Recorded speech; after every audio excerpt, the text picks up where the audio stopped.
இப்பதான் அம்மா வீட்டுக்கு போயிட்டு வந்தேன். அம்மாட்ட சொன்னேன் கொஞ்சோல காய்கறி எடுத்துட்டு வாமா அப்படின்னு. அம்மா பாருங்க ஊர்பட்ட காய்கறி எல்லாம் எடுத்துட்டு வந்துட்டாரு. ஏதோ மகா திண்டு கிளிக்கிற மாதிரி இது எல்லாம் கிடந்து வாட்டிட்டு தான் கிடக்கும். நம்ம மீன் சாப்பிட மாதிரி இதெல்லாம் சாப்பிட மாட்டோம். ஆனாலும் வீட்டுல காய்கறி ஒண்ணும் இல்லையா, அம்மா கொஞ்சோல எடுத்துட்டு வாங்கன்னா எல்லாத்தையும் எடுத்துட்டு வந்துருக்காங்க பாருங்க. மல்லிக்கீரை, அப்புறமா இது கத்திரிக்காய், வாழைக்காய், வெள்ளரிக்காய், பாவக்காய், பச்சை மிளகாய், அதுக்கப்புறமா தக்காளி, பீன்ஸு, கை வலிக்கு கீழே வச்சிருங்க.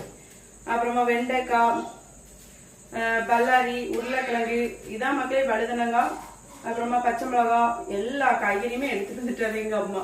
அதான் மக்களே அம்மாவும் அப்பாவும் மட்டும்தான் நமக்கு வந்து கேட்டதுக்கும் அளவுக்கு அதிகமா தர முடியும், வேற யாராலையும் தர முடியாது.